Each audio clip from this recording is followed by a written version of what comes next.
Hey guys, welcome back to Sartaj sir की क्लास। So guys, आज है रविवार और एक बार फिर से मैं आपके लिए लेकर आया हूं Sunday comment box doubt class की एक और कमाल की वीडियो। एक बार फिर से मैंने पिक किया आपके प्यारे प्यारे कमेंट्स, पढ़ूंगा इन्हें और दूंगा इनके जवाब। और अगर आप चाहते हैं कि मैं आपके भी सवालों को पिक करूं और आपके सवालों के जवाब दूं तो इसी वीडियो के कमेंट सेक्शन में जाकर अपने सवालों को पोस्ट कर दीजिए। नेक्स्ट संडे वाली वीडियो बनाने से पहले मैं इसी वीडियो के कमेंट सेक्शन में से आपके सवालों को पिक करूंगा और उनके जवाब दूंगा।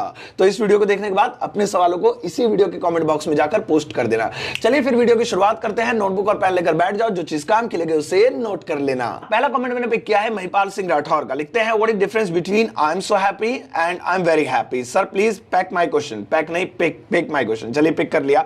आपने पूछा है कि सर ये जो I am so happy, I am very happy होता है, इसमें क्या फर्क होता है? देखिए, दोनों का ही मतलब होता है मैं बहुत खुश हूं। अब मैं बहुत खुश हूं अगर आपको बोलना है तो चाहे आप आई एम सो हैप्पी बोल दीजिए, चाहे आप आई एम वेरी हैप्पी बोल दीजिए, दोनों ही चल जाएंगे। दोनों का एक ही मतलब है, ये कोई भी फर्क नहीं है। लेकिन हाँ, मुझे याद है कि कोरा पे मैंने एक आर्टिकल पढ़ा था, वो मैं आपके साथ शेयर करता हूं। उसमें लिखा था कि जब इंसान अपनी खुशी के लिए खुश होता है, अपनी खुशी मतलब अपनी लाइफ से खुश है, अपनी जॉब से खुश है, अपने पैसे से खुश है, अपने कारोबार से खुश है, या अपने किसी अचीवमेंट से खुश है, तो वो वेरी का यूज करते हुए एक्सप्रेस करता है, मैं बहुत खुश हूं, I am very happy, I am very happy, यानी कि मेरी जिंदगी बहुत खुशहाल है। और जब कोई बंदा दूसरे की खुशी से खुश होता है, जैसे कि आप पास हो गए तो मैं कहूं यार मैं बहुत खुश हूं कि तुम पास हो गए। आपको नौकरी मिली तो मैंने कहा मैं बहुत खुश हूं आपको नौकरी मिल गई। आपने कार खरीदी, बंगला खरीदा, घर खरीदा, आपकी शादी हो गई, मैंने कहा मैं बहुत खुश हूं। तो वहां पे मैं दूसरे की खुशी में खुश हूं, तो वहां पर मैं कहूंगा आई एम सो हैप्पी। अपने लिए आई एम वेरी हैप्पी, दूसरों के लिए आई एम सो हैप्पी। ये उस आर्टिकल में मेंशन किया गया था।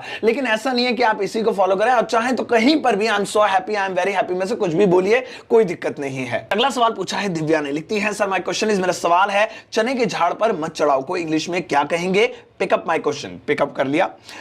चने के झाड़ पर मत चढ़ाओ, ये तब बोलते हैं हम जब हमारी कोई ज्यादा ही तारीफ कर देता है। अरे यार तुम तो ये हो, तुम तो स्टार हो, ये हो। मैं कहता हूं अरे यार चने के झाड़ पर मत चढ़ाओ, इतना लायक नहीं हूं मैं, नालायक सा हूं। तो चने के झाड़ पर मत चढ़ाओ या मुझे चने के झाड़ पर मत चढ़ाओ, इसे इंग्लिश में क्या कहेंगे? इसे इंग्लिश में आप बोल सकती हैं, don't put me on pedestal. Don't put me on pedestal. Don't, मत पुट, चढ़ाओ, मी मुझे, ऑन पर, कहां पर? पेडिस्टल, यानी कि बहुत ऊंची जगह पर, जहां पर मैं उसके लायक नहीं हूं। तो इस तरह से आप बोल सकती हैं। अगला सवाल पूछा है पूजा जी ने। लिखते हैं, good afternoon sir. Very good afternoon Pooja. Please translate this sentence. इस सेंटेंस को ट्रांसलेट कीजिए, वह जाता ही रह गया या वह जाता रह गया। ओके, देखिए इसके लास्ट में देखिए रह गया। अब ऐसा कोई भी वाक्य है, वह देखता रह गया, देखता ही रह गया, वह सोता रह गया यानी सोता ही रह गया, वह खेलता रह गया, खेलता ही रह गया। इसके लिए आप केप्ट प्लस वर्ब की फर्स्ट फॉर्म के साथ आईएनजी का यूज कर लीजिए, हो जाएगा। वह सोता रह गया, ही केप्ट स्लीपिंग। मैं देखता रह गया, आई केप्ट वॉचिंग। वह बोलता ही रह गया, ही केप्ट स्पीकिंग। आपने कहा वह जाता रह गया, जाता ही रह गया, ही केप्ट गोइंग। तो इस तरह से आप बना सकती हैं। अगला सवाल पूछा है 7Y War Gaming ने। Okay, hello sir, how are you? I am good, thank you so much for asking. Sir please pick up my question. मेरा सवाल पिकअप कीजिए। Sir please, what is the meaning of breakout and its uses? Breakout का मतलब क्या होता है और इसके इस्तेमाल कहां होते हैं? देखिए, ब्रेकआउट एक ऐसा फ्रेज है जिसके बहुत सारे यूज होते हैं, मतलब कई सारे यूज होते हैं, लेकिन मैं आपको मेन वाला बताता हूं जो पूरी दुनिया में सबसे ज्यादा इसके लिए यूज किया जाता है। वो है कि फैलाना, किसी चीज को फैलाना, कोई खबर फैलाना, कोई अफवाह फैलाना, या किसी बात को फैलाना, या किसी के बारे में किसी गलत चीज को फैलाना, तो वहां पर ब्रेकआउट बोलते हैं। जैसे कि the news broke out that the lion is coming. ये खबर फैल गई कि शेर आ रहा है। तो ब्रोक आउट मतलब फैल गई, ब्रेक की सेकंड फॉर्म लगा दी। The news will break out, ये खबर तो फैल जाएगी। तो जहां पर भी खबर या फिर कोई बात फैलने के लिए आपको यूज करना हो तो आप ब्रेकआउट का यूज करिए। अगला सवाल पूछा है दुर्गा शंकर तिवारी जी ने। लिखा है, sir I have a question. मेरा एक सवाल है, what is the meaning of petticoat government? Please reply my question. Petticoat government का मतलब क्या होता है? पेटीकोट गवर्नमेंट का मतलब होता है ऐसी सरकार जिसे महिलाएं चलाएं, चाहे वो पॉलिटिकल हो या डोमेस्टिक हो, यानी घर की सरकार चलाना हो, चाहे देश चलाना हो, मतलब अगर उसे महिला हैंडल कर रही है, महिलाएं हैंडल कर रही हैं, तो ऐसी सरकार को हम पेटीकोट गवर्नमेंट कहेंगे। तो ध्यान रखिएगा। वैसे ये फ्रेज अभी ऑक्सफोर्ड में मैंने नहीं देखा है ऐड किया गया हो कहीं, लेकिन हाँ इसे विकिपीडिया पे भी जगह मिली हुई है, गूगल पर भी आपको मिल जाएगा, अलग अलग वेबसाइट्स ने भी इसके बारे में लिखा है, तो लोग यूज करते हैं इसे। अगला सवाल पूछा है श्याम जी ने। लिखा है, हेलो सर। हाय श्याम जी। मेरा क्वेश्चन है, मेरा सवाल है, क्या आप समझ सकते हैं, क्या आप समझा सकते हैं? My question please. अच्छा, आपने इसकी ट्रांसलेशन पूछी इन दोनों की। देखिए, पहला क्या आप समझ सकते हैं, समझने को अंडरस्टैंड बोलते हैं, हम सब जानते हैं, तो इजीली हो जाएगा can you understand. Can you understand, क्या तो आप समझ सकते हैं, क्या तुम समझ सकते हो। फिर उसके बाद है क्या आप समझा सकते हैं। अब यहां पे आप इसे दो तरीके से बना सकते हैं। एक तो समझाना होता है किस चीज को खोलकर समझाना, तो आप बोल सकते हैं कैन यू एक्सप्लेन, क्या आप समझा सकते हैं, कैन यू एक्सप्लेन। एक्सप्लेन होगा। और किसी को समझाना हो, जैसे क्या मैं तुम्हें समझा सकता हूं, तो वहां पर समझने को तो अंडरस्टैंड होता है, लेकिन समझाने को मेक अंडरस्टैंड कहेंगे। तो मैं तुम्हें समझा सकता हूं, I can make you understand, I can make you understand. आप इसे ऐसे भी बोल सकते हैं, आई कैन एक्सप्लेन यू। तो वो समझाने के लिए मेक अंडरस्टैंड या एक्सप्लेन कोई भी यूज कर लीजिए। अगला सवाल पूछा है कृष्णा ने, लिखते हैं hello sir, this is Krishna Singh. Sir my question है, मेरा सवाल है, what is the difference between fetch and bring? Fetch और ब्रिंग का क्या मतलब होता है?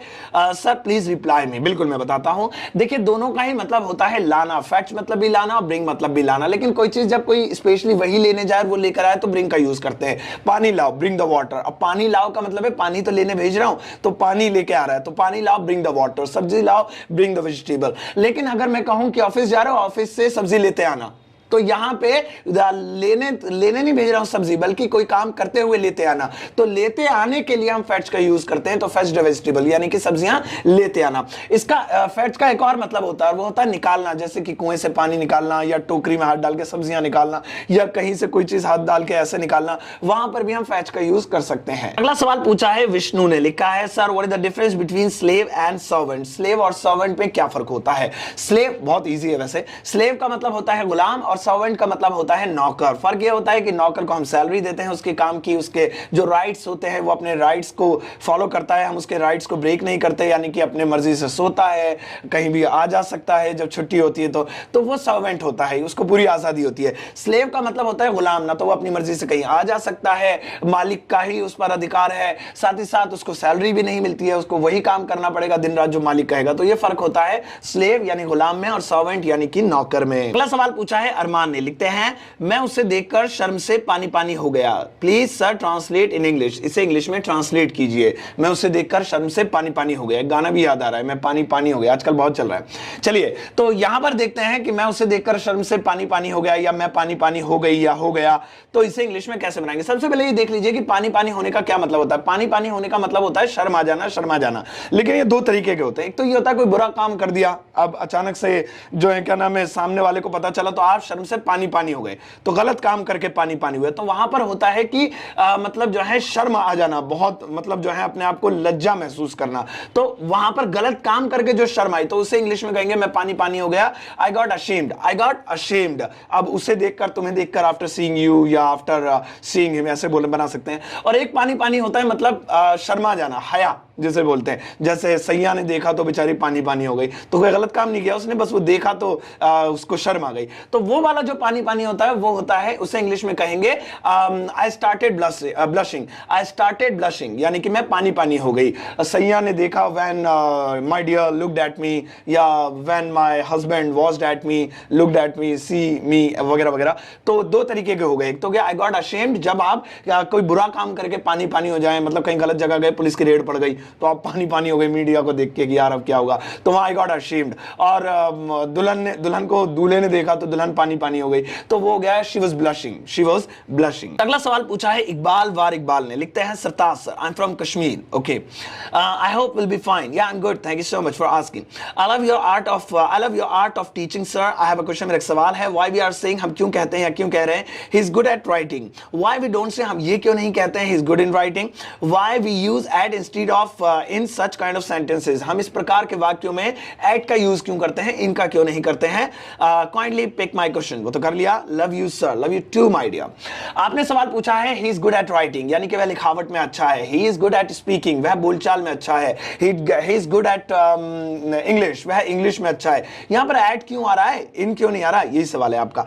देखिए इसे समझने के लिए आप एक चीज समझ लीजिए कि आप अपनी हिंदी या जो भी लैंग्वेज आप बोलते हैं, आप उसके अनुसार इंग्लिश को लेकर ना चलिए। आपको यह लग रहा है कि वह लिखावट में अच्छा है, बोलने में अच्छा है, तो यहां मैं आ रहा है।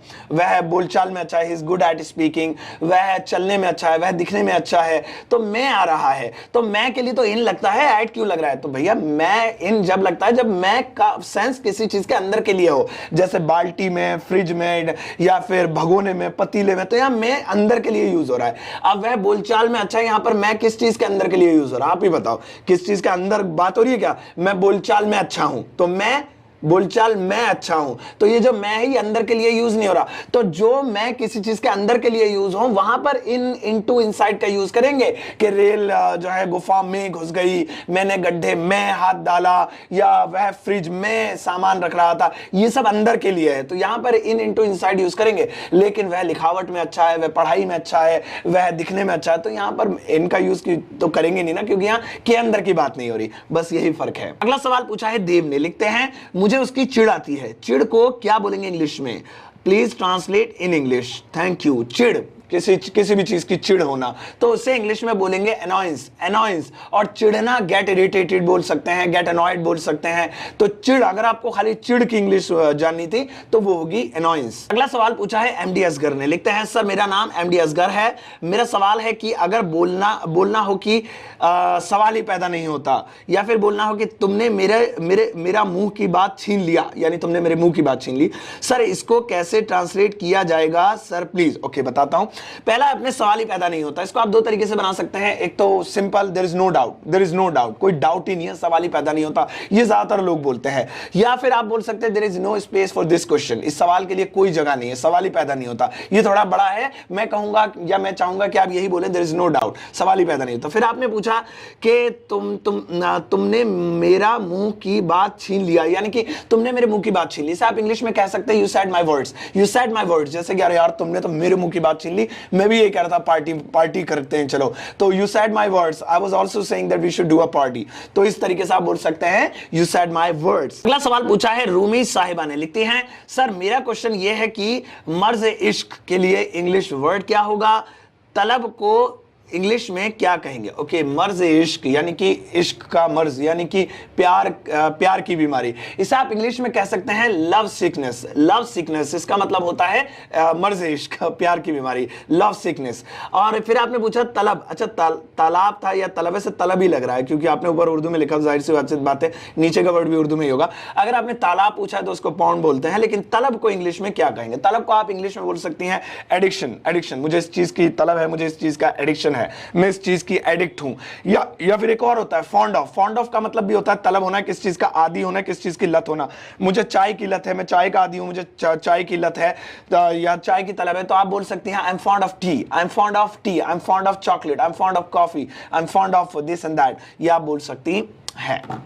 सो गाइज, ये थी आज की संडे वाली वीडियो। आई एम श्योर आपको बहुत मजा आया होगा और आपने बहुत सारी नॉलेज भी हासिल की होगी और आपको इंग्लिश ग्रामर और इंग्लिश के बारे में बहुत सारी कमाल की चीजें पता चली होंगी। अगर आपके मन में भी कोई सवाल है तो देर मत कीजिए, इसी वीडियो के कमेंट सेक्शन में जाकर अपना सवाल पोस्ट कर दीजिए। मैं नेक्स्ट संडे वाली वीडियो बनाने से पहले इसी वीडियो के कमेंट सेक्शन में से आपके सवालों को पिक करूंगा। आपको क्या करना है, मेरा एक दूसरा यूट्यूब चैनल है सरताज स्टोरीज, उसका लिंक आपको इस वीडियो के डिस्क्रिप्शन बॉक्स में मिल जाएगा, प्लीज उसे सब्सक्राइब कर लीजिए। साथ ही साथ इस चैनल को यानी सरताज क्लासेस को आपने अगर सब्सक्राइब नहीं किया तो प्लीज सब्सक्राइब कर लीजिएगा और संडे वाली वीडियो को ऐसे ही प्यार देते रहिए। और सीरीज चलिए 90 दिनों वाली, लेकिन हाँ आपके लिए एक सरप्राइज है, आपके लिए बहुत कमाल की वीडियोस में शूट कर रख रहा हूं और पूरी मतलब मैंने हार्ड डिस्क भर ली है उससे, और वो फिर अब मैं जल्दी लॉन्च करूंगा, वही कॉमेडी के साथ, वही मजाक मस्ती के साथ। ऐसा मत सोचना मैं सीरियस हो गया हूं, मैं फिर से उसी कॉमेडी के साथ जल्दी ही लौटने वाला हूं। अपना ध्यान रखिएगा, तब तक के लिए वीडियो के साथ शेयर कीजिएगा। Take care, bye bye.